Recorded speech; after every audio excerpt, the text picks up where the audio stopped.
윤석열 대통령이 취임 후 두 번째 맞는 광복절 경축식에서 한미일 안보 협력 필요성을 강조했습니다. 강력한 대북 메시지도 내놨는데요. 이외 정치권 소식 두 분과 짚어봅니다. 신성범 전 국회의원, 조기현 변호사 모셨습니다. 어서 오십시오. 안녕하세요. 안녕하세요.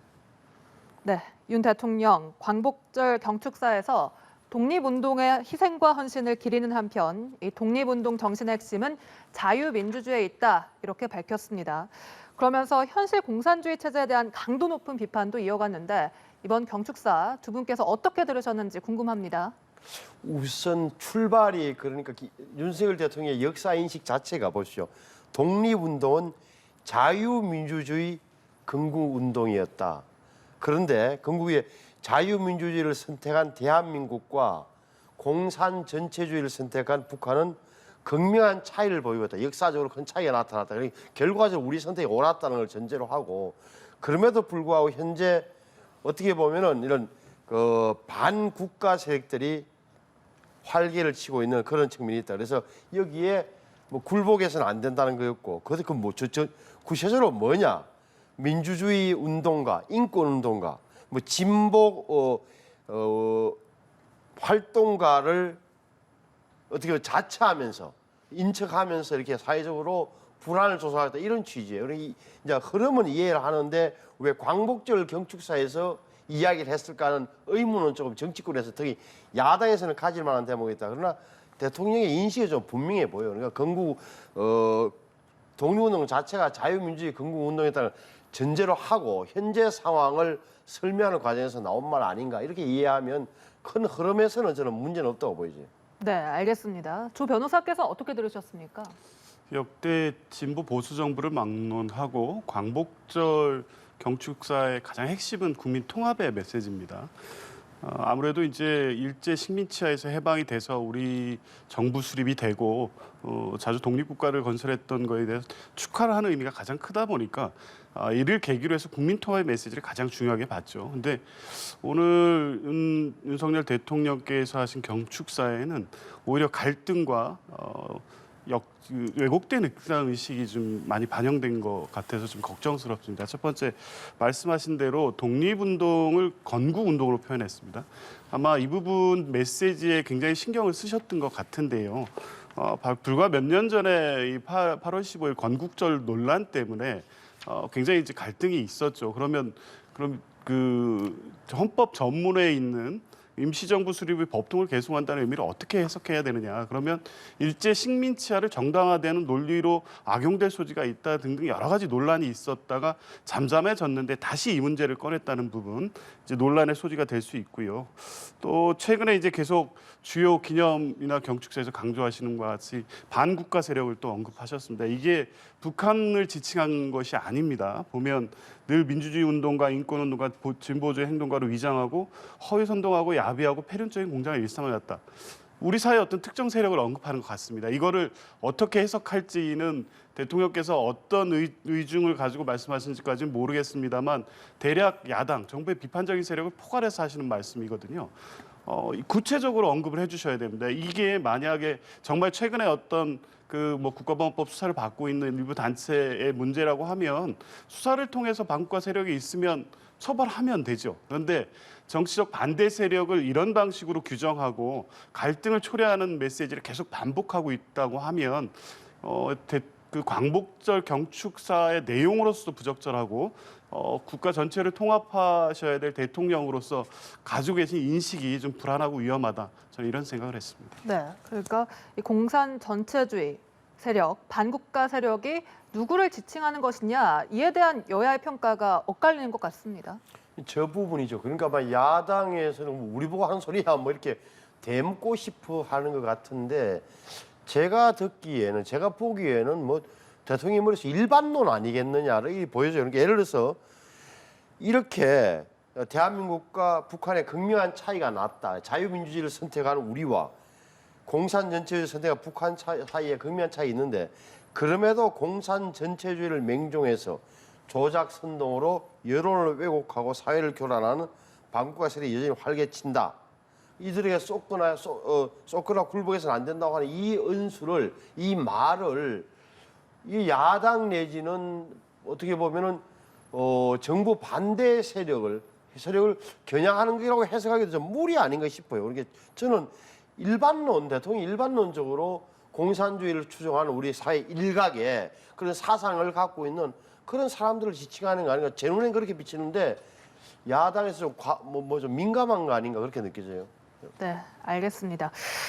대북 강경 메시지도 내놨습니다. 북한이 남침을 하는 경우 유엔사의 자동적이고 즉각적인 개입과 응징이 뒤따르게 돼 있다. 이렇게 경고를 했는데 정부의 대북 정책인 담대한 구상도 계속 추진할 것이다. 이렇게 밝혔습니다. 이 부분은 어떻게 해석하시는지요? 당연한 거 아니겠어요? 그러니까 힘에 의한 평화라는 것이 목적이 평화에 있잖아요. 다만 수단으로서는 압도적인 힘의 우위가 있어야 안정적인 평화가 확보되는 것일 텐데 당연하죠. 이거는 한편으로는 안보를 강화하면서도 어떻게 보면 대화의 문은 계속 열어놓는 이런 문제에서는 전혀 둘 사이가 상충되거나 모순되지 않는 거예요. 그런 의미에서는 담대한 제안에 대해서는 북한이 응해오기를 촉구하고 기대하는 그런 측면이 하나 있는 거고 다만 우리 입장에서는 최대한 방어망을 형성해서 힘에 의한 평화를 지켜나가겠다는 의지의 표현으로 보는 게 상식에 부합한다고 봅니다.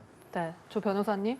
북한의 핵무장이나 미사일 도발이 계속되고 있으니까요. 대통령께서 강력한 경고의 메시지는 필요한 거고 역대 정부에서 다 해왔던 말씀입니다. 그런데 구체적으로 그 일본에 있는 유엔사 7곳의 후방 기지를 언급하시면서 유사시의 자동 개입을 얘기하셨고 이것이 남침을 억제하는 가장 중요한 어떤 전력이다라는 취지의 말씀을 하셨는데요.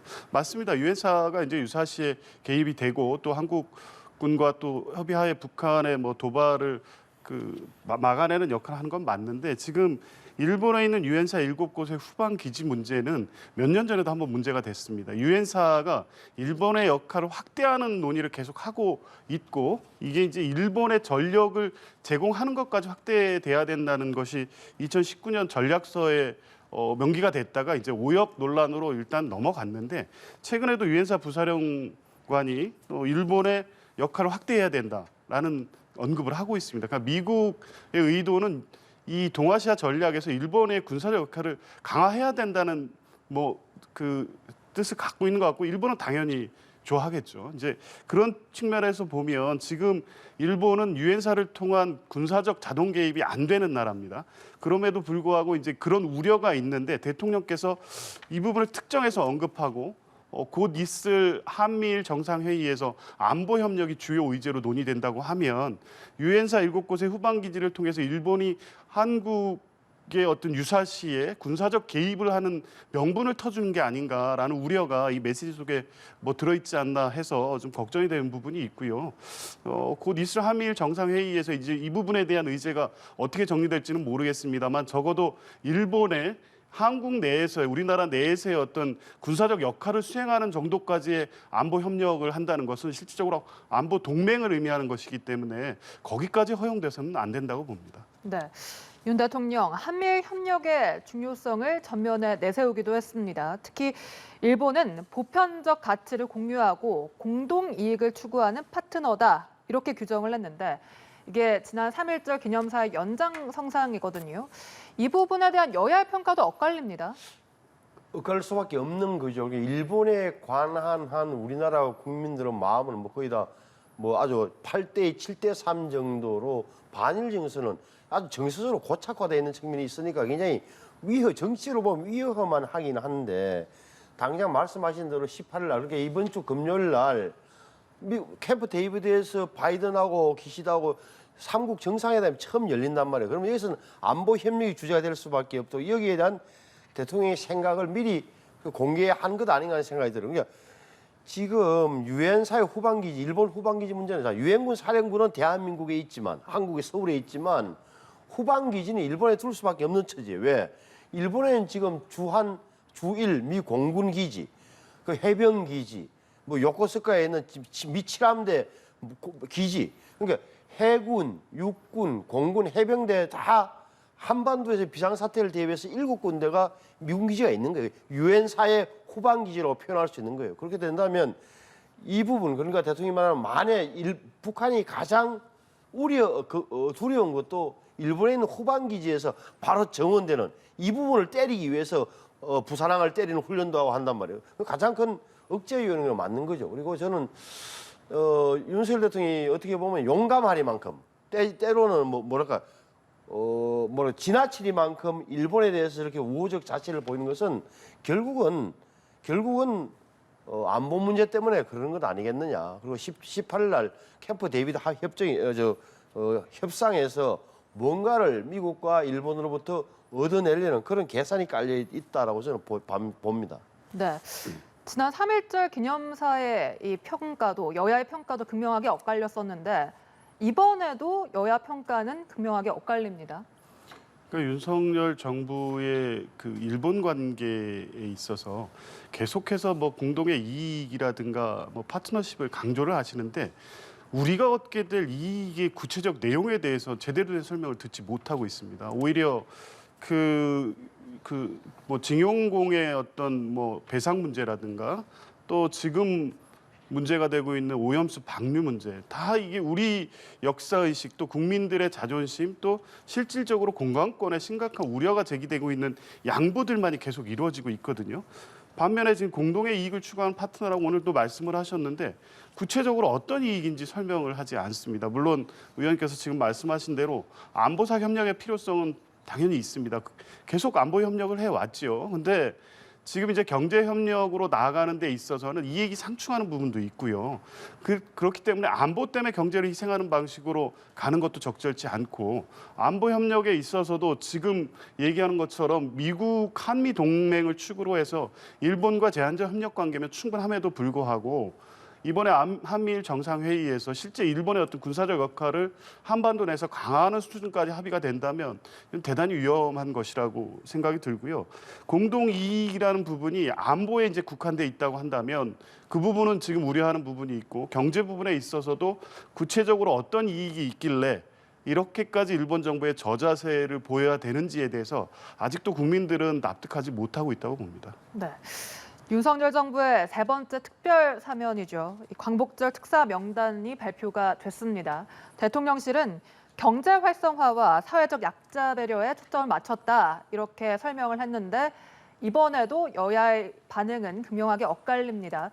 이번 사면의 대상과 규모 어떻게 평가하십니까? 그러니까 광복절 특별 사면 특사에 보니까 총 2,176명으로 기록되어 있어요. 그러니까 여기에 보면 아마 일반인들께서는 대부분 다 기업인들이 많네 하는 느낌을 받아서 예를 들어서 뭐 부영그룹의 대표라니 나옵니다만 이중근, 네. 박창 이런 분들 뭐 그리고 또 보강그룹, 부영과 태강그룹에 포함해서 이름 있는 기업인이 12명이 있는데 12명 외에도 어떻게 보면 중소기업과 소상공인이란 105명이 포함되어 있어요. 그러니까 2,100명 중에 기업인들이 많다. 그 중에는 소상공인이 꽤 많이 포함되어 있다. 정치인들 빼고 말이죠. 정치인들 나중에 그 중에서 또 하나는 잊어먹지 말아야 할 사실은 이런 거예요. 운전면허 행정 제재, 음주운전을 제외 이런 분도 80만 명 정도가 제재에 특별 감면을 받도록 돼 있다. 요즘도 조금은 이번 사면의 특징으로 봐야 되는 거고 정치인을 둘러싼 논쟁은 사실은 뭐 여야 정당 간에 항상 있어 왔던 일이니까 평가는 나중에 좀 저는 나중에 하는 게 맞다고 보고 또 하나는 오히려 기업들이 많이 요구했던 거, 뭐 최지성, 장충기, 삼성전자 사장급들, 안종범전 경기수 이런 분은 오히려 지금도 이번에도 사면이 안 됐다. 그런 의미에서 보자면 기업인 가운데서도 예를 들어서 좀 연세가 들었거나 형을 많이 살았거나 이런 분 위주로 나름 선별한 기준은 저는 있었다고 보이기 때문에 경제 살리기용 이런 해석이 크게 좀 틀리지 않다고 봅니다. 네, 대통령실은 이 국정농단 사건 연루자는 제외시켰다면서 정치인은 최소화하고 주요 기업인은 물론 중소기업인, 소상공인까지 포함해서 경제 전반에 활력을 불어넣는 데 방점을 찍었다. 이런 입장을 밝혔습니다. 동의하십니까? 네, 일부 사회적 약자 또 뭐 운전면허 관련된 부분에 대한 특별 사면 이런 측면에서 보면 그 설명이 납득되는 부분이 있는데요. 근데 어쨌든 이 국민 화합 차원에서 사면권을 행사되는 부분이니까 이제 지금 설명한 내용에 대해서는 일부 뭐 지금 대통령실을 밝히는 취지가 뭐 맞다고 볼 수도 있는데 전체적으로 보면 지금 이번에 사면된 경제인들 특히 이제 다음에 다루게 될 이제 김태우 전 구청장은 애초에 사면권이 제한돼야 될 대상들이라고 봅니다. 왜냐하면 사면권은 사법부의 판단을 변경하는 것이기 때문에 굉장히 제한적으로 행사되고요. 법치주의의 본질하고 충돌하는 부분도 있습니다. 그래서 법에 대한 신뢰를 자칫하면 깨트릴 수 있기 때문에 굉장히 제한적으로 행사돼야 되죠. 특히 경제인 사면 때마다 늘 나오는 얘기가 유전무죄, 무전유죄 이런 거 아니겠습니까? 이번에도 똑같은 비판을 받을 수밖에 없고요. 이렇게 사면된 경제인들로 인해서 경제적인 어떤 효과가 바로 나타난 어떤 결과가 있었느냐 그런 건 과거에도 없었거든요. 그러니까 역시 이번에도 특정하게 어떤 그 경제인들의 사면이 정부가 설명하는 기대를 가져오기 어렵다는 측면에서 꼭 굳이 했어야 되냐라는 그 문제 제기를 안 할 수 없고요. 국민 화합 차원에서 필요하지만 정치적인 어떤 개인적 정당 당략 차원에서 행해지는 사면은 허용돼서는 안 된다고 보기 때문에 특히 김태우 전 구청장에 대한 사면은 사면권이 절대 행사돼서는 안 될 대상이었다는 점을 꼭 지적하고 싶습니다. 네, 말씀이 나왔습니다만 눈에 띄는 인물이 김태우 전 강서구청장입니다. 대법원의 유죄 확정 판결 이후 3개월여 만인데 여당은 공익제보자란 측면을 고려해야 한다 이런 입장인 반면 민주당은 선거용 꼼수 사면이다. 사법부에 대한 정면 도전이다. 이런 표현까지 나왔어요. 그러니까 김태우 씨가 어떤 분이죠? 그러니까 검찰 수사관으로 문재인 정부의 청와대에 특별감찰가 파견돼 있다가 문재인 청와대가 감찰 무마를 했던 그 의혹을 폭로했던 이후로 쫓겨난 분이잖아요. 그다음에 이제 기소가 됐었는데 어떻게 보면 그럼 이분이 공익 제보자냐 아니냐?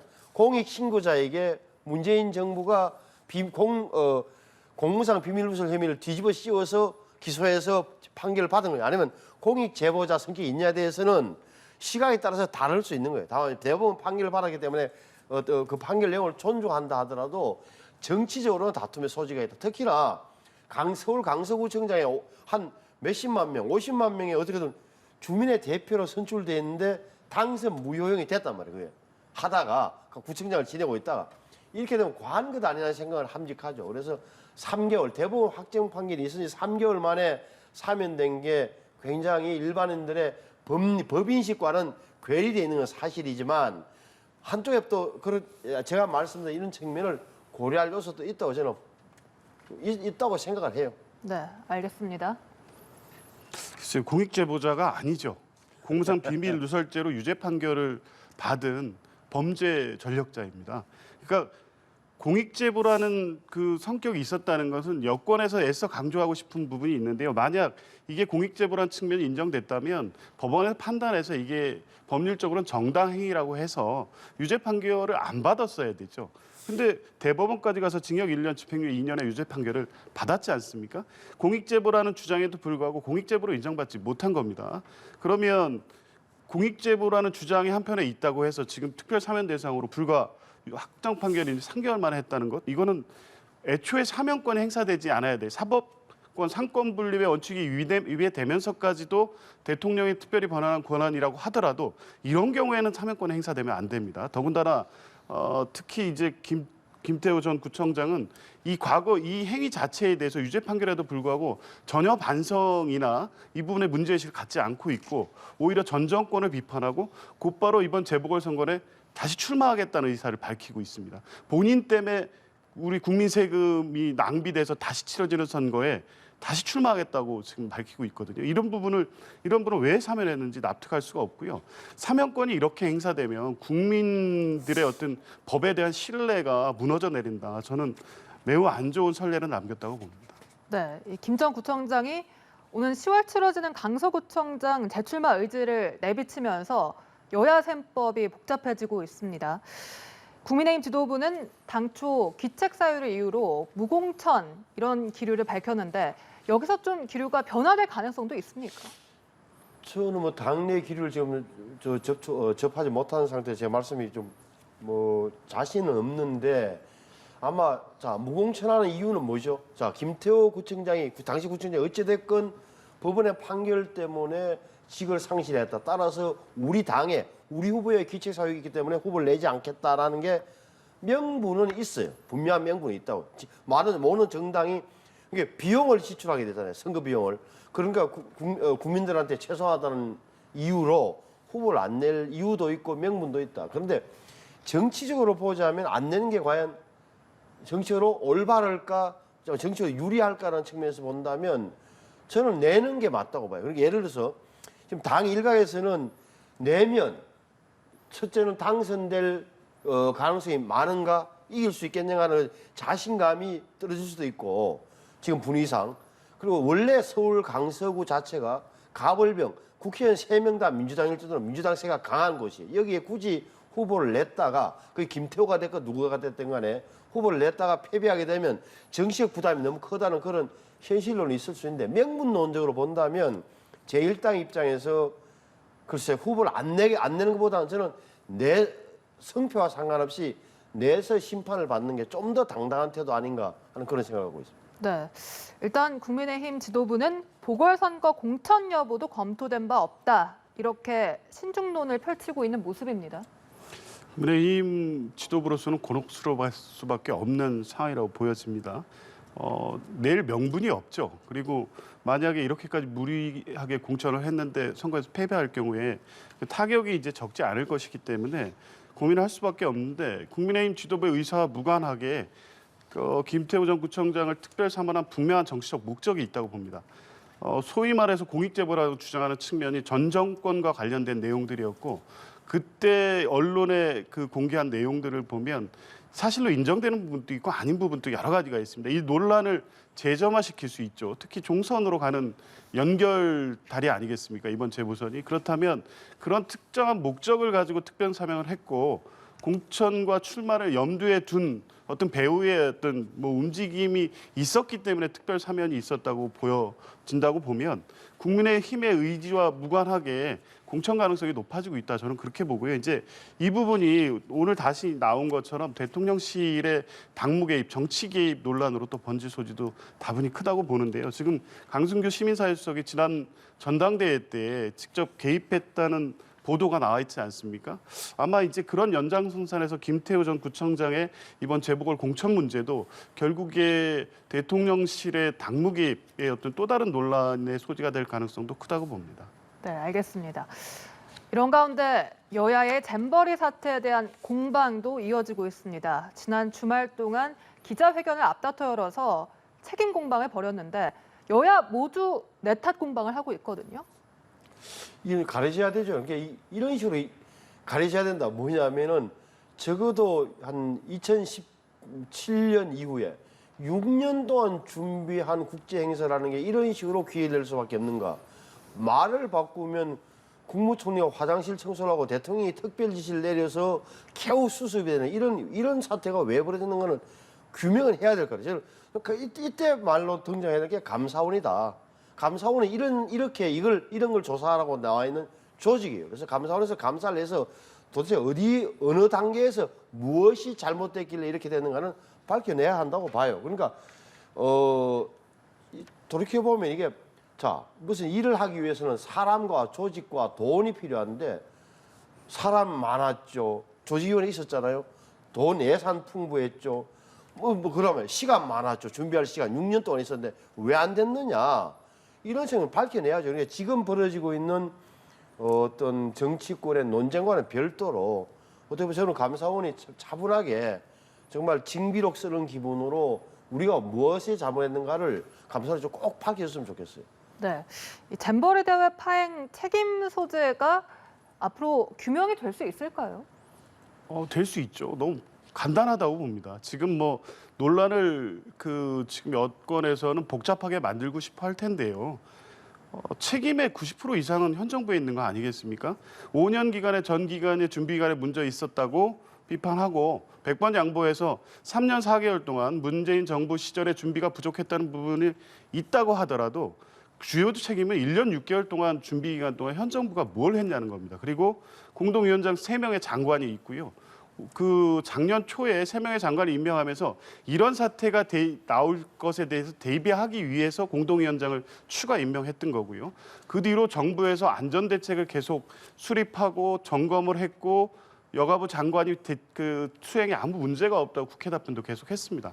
그럼에도 불구하고 이런 파행이 초래됐는데 초래되자마자 이틀 3일 만에 또 수습한다고 나서서 당장의 급한 문제를 또 해결하지 않습니까?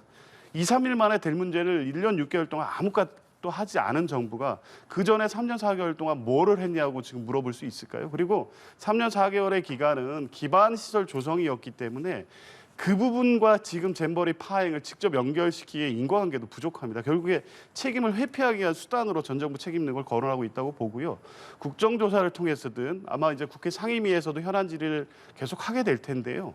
아무리 정치 공세를 해도 이 책임 문제는 현 정부의 책임으로 간단히 결론 날 수밖에 없다. 저는 그렇게 봅니다. 네, 지금 감사원의 감사 예상 쟁점이 쭉 나가고 있는데 이 감사원의 감사 대상에 지금 조직위가 민주당 전북도당 간부가 대표로 있던 특정 업체에 24억 원 상당의 용역 계약을 몰아줬다. 이런 의혹도 제기가 된 상태입니다. 뭐 이런 것도 다 이제 감사 대상이 되겠죠. 근데 큰 문제 크게 보셔야 될 게 장관 3명 말씀하셨는데 이 조직도를 놓고 장관이 3명이 있었기 때문에 이것은 장관의 책임이 있구나라고 판단하면서 오류예요. 왜 그러냐면 일은 어떻게 했느냐 아시는 대로 자 조직위원회가 일을 한 거예요. 조직위원회 구성은 2020년 7월 달에 됐어요. 누가 사무총장 실무를 맡았죠? 당시 여성가족부에 국장이 가서 실무를 맡아서 그 사람이 지금도 하고 있는 거예요. 그러니까 문재인 정부 때도 자 공동위원장이 조직위원장이 누구였습니까? 여성가족부 장관, 그다음에 김윤덕 의원 2사람이고 지금은 여성가족부 장관 김윤덕 하다가 3명이 장관이 들어간 게 올해 2월 달에 왜 넣었습니까? 3명의 장관을 넣어야 중앙정부의 지원을 많이 받을 수 있다는 이야기 생각해서 장관 3명을 끌어들인 거예요. 정확하게 말하면 장관 3명, 자 장관 안행부 장관, 자 문체부 장관, 그래서 2명을 끌어들인 거예요. 그래서 보수가 연맹 총재. 따라서 이걸 조직들을 놓고 장관 3명이 있기 때문에 중앙정부의 책임이다, 이 정부의 책임이라고 하기에는 너무 난센스다. 두 번째는 왜 그러면 이 새만금에 왜 이게 선정됐느냐? 그때 당신이 나무도 심고 뭘 하겠다고 전라북도가 약속을 했기 때문에 세계 스카우트 연맹 이사회에서 보고가 돼가지고 그러면 폴란드 대신 여기 해서 된 거예요. 그러면 그동안에 아무것도 안 했잖아요. 아무것도 안 하니 왜 안 했습니까? 2018년에 특별법 만들었죠. 2020년도에 조직원회 만들어졌죠. 할 건 다 한 거예요. 돈도 조직도 다 대줬는데 일을 안 하고 있었던 거예요. 결국은 몇 년 동안 기반시설 조성 그 땅을 새로 뭐 정비를 했어야 될 거 아니에요. 적어도 간척지를 하면 물도 좀 빼내고 나무도 심고 너무 심다 안 되니까 그만두고 이런 게 다 이어진 거예요. 이 정부의 윤석열 정부의 잘못이라면 화장실 뭐 그다음에 급한 거 이런 걸 1년 6개월 동안 안 했다는 거. 장관이 그리고 국회 나와서 너무 자신 있게 답변한 게 기록에 남아 있다는 이런 사실인 거죠. 그러니까 따져 보면 이건 뭐 퍼센트를 나누기 힘들지만 본질적으로 보면 적어도 5년 동안 그러면 기반 시설이나 이런 게 다 돼서 됐느냐 하는 측면에서 보자면 또 다른 이야기가 나오는 거예요. 네, 조 변호사님. 글쎄요, 이게 뭐 감사원이 이제 이렇게 특정 사안을 염두에서 감사를 하고 결국에 지금 현 정부하고 여당이 주장하는 것처럼 책임을 전 정부나 민주당 또 전라북도에 전가시키기 위한 맞춤형 보고서를 내서는 안 된다고 봅니다. 현 감사원장이 취임 초부터 문제가 됐지 않습니까? 감사원이 대통령 국정원을 지원하는 기관일 수 있다 이런 취지의 말씀을 하셔서 설마 그게 이제 그렇게 그래도 독립기관인 감사원이 그런 감사를 하겠냐 했는데 지금까지 보십시오. 국문권익위 전현희 위원장에 대한 감사, 4대강 감사, 지금 또 실시되고 있는 공영방송에 대한 감사, 전 정권 대북 사건에 대한 감사. 결과 보고서가 현 정부가 어떤 사안에 대해서 정치적으로 규정한 내용대로 결과 보고서를 계속 쏟아내고 있습니다. 이번 사건도 마찬가지일 거라고 봅니다. 잼버리 파행의 본질적이고 중요한 책임 소재보다는 전 정권에 무슨 책임이 있냐를 강조하는 감사 보고서가 되지 않을까 걱정스러운데요. 자꾸 감사원이 적어도 이 독립된 기관으로서 국민적 신뢰를 회복하기 위해서는 특히 이런 사안에서 정부 여당이 주장하는 어떤 책임 문제를 강조하긴 결과를 뽑아내기 위한 감사를 해서는 안 된다. 이 부분을 강조하고 싶습니다. 네, 알겠습니다. 지금까지 신성범 전 국회의원, 조기현 변호사 두 분과 함께했습니다. 오늘 말씀 고맙습니다. 감사합니다.